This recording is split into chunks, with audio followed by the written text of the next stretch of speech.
Bernie Sanders is the Senate Budget Committee chair, and I'm not sure if you're aware of that. It was a pretty big deal.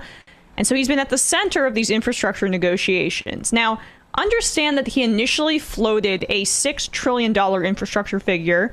All of this is spread out over 10 years. So that's a key point. This is not like $6 trillion, which we could use in a single year with how much we've neglected our basic infrastructure. Right. But this is stretched out over 10 years. But notice how there are other bills that the media will frame as their spending in a current year. They choose to, for this bill, refer to it as $3.5 trillion, et cetera. So anyway, he ended up landing on the 3.5 trillion figure over 10 years. So there was already a compromise. There were already cuts.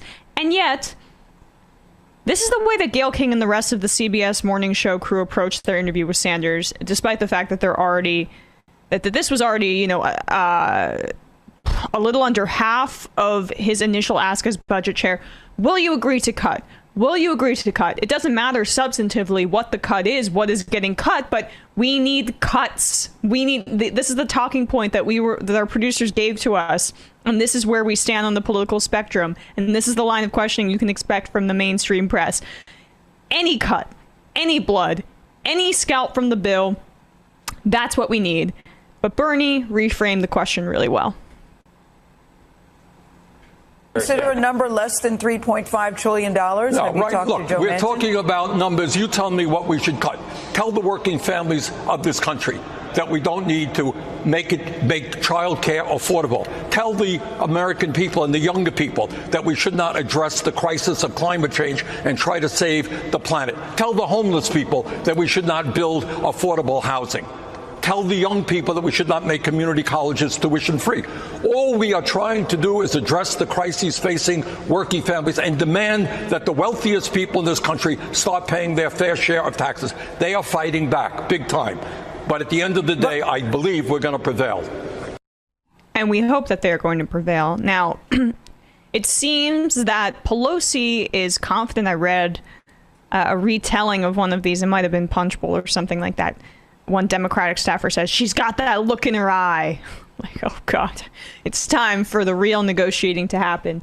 So they are actually trying to get this reconciliation framework done in time for this promised vote on Monday, which still seems incredibly unrealistic. Biden has resisted calls from progressives to push back that September 27th date because there's potentially not enough time for there to be the negotiation process that is necessary to get things done for that two-bill track to happen.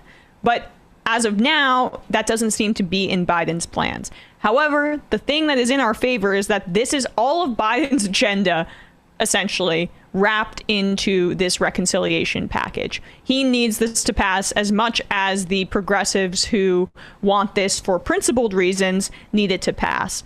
And so, for the first time in quite a while, the progressives are in lockstep with the administration, with the Democratic president, and that is good news for us. The bad news is that moderates have a bit of an advantage. Sorry? Home field advantage. Home field advantage, right.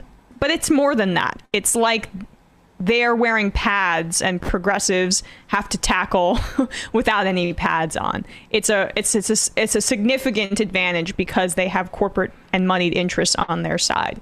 And so they have the ability to stand firm and stand pat. And they also aren't principled in the way that they want to deliver for the American people. Progressives, Biden, Democratic leadership feel an urgency because they want to say they got something done before the midterms. And of course, progressives want these substantive changes for people. The centrist corporate types, colloquially called moderates, even though they are not, I might have just accidentally called them moderates then.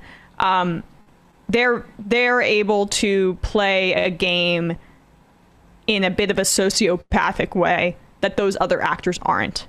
So things are ramping up. Time will tell, but I appreciate Bernie Sanders' effort to reframe the conversation around cuts.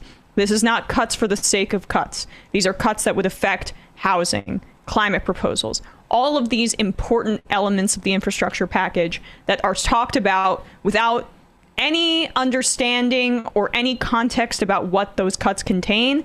He brought it back to that, which is something he's been quite effective as a public figure and politician. Yeah. We go the Bernie way, or the Democratic Party is corrupted by money to even do what Joe Biden wants it to do. One side says this, one side says that. Matt, I'm not sure about that. Folks, there's more of what you've just saw where that came from. That's if you hit the subscribe and like button. Thank you. Really, thank you.